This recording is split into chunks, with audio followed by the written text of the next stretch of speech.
মাত্র 3 দিন দুপুর 12টায় একটি আমল করুন, ইনশাআল্লাহ আপনার সব দোয়া কবুল হয়ে যাবে, গোপন রোগ দূর হয়ে যাবে, পেরেশানি দূর হয়ে যাবে, সংসার থেকে অভাব অনটন দুশ্চিন্তা দূর হয়ে যাবে। যারা ঋণগ্রস্ত আছেন, যাদের ছেলে মেয়ে কথা শুনছে না, বিদেশে গিয়ে আটকা পড়েছেন, দেশে আসতে পারেন না, বিদেশে যাওয়ার জন্য লাইন দিচ্ছেন কিন্তু যেতে পারছেন, আপনারা এই আমলটি করুন। আল্লাহ তাআলা বলেন ওয়ালিল্লাহিল আসমাউল হুসনা ফাদউহু বিহা, আমার কিছু সুন্দর সুন্দর নাম আছে, সেগুলো দিয়ে ডাকো।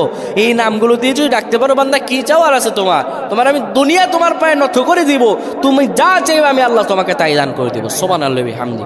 প্রিয় ভাইরা আমার, যখন আপনার দুপুর 12টা বেজে যাবে, জোহরের ওয়াক্ত, সেই সময় আপনি সুন্দরভাবে ওযু করে নেবেন, পবিত্র জামা কাপড় পরবেন। পবিত্র জামা কাপড় পরার পরে এরপরে আপনি সুন্দরভাবে একটা মসজিদ কিংবা একটা ভালো জায়গার মধ্যে আসবেন, কিংবা একটা পবিত্র জায়গার মধ্যে বসবেন, যায় নামাজ বিছিয়ে দিবেন। সুন্দরভাবে আপনি পবিত্র পরিচ্ছন্ন হয়ে যাবেন। পরিচ্ছন্ন হয়ে যাওয়ার পরে এরপরে আপনি সুন্দরভাবে কিবলামুখী হয়ে পড়বেন। ইয়া রাহিমাল মাসাকিনিন,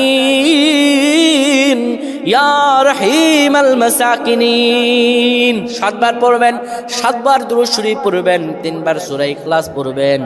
এরপর আল্লাহ তাআলার কাছে দোয়া করবেন। আপনি দোয়া করতে দেরি হবে, আমার আল্লাহ রব্বুল আলামিন আপনার দোয়াগুলো কবুল করতে দেরি হবে না। সুবহানাল্লাহ।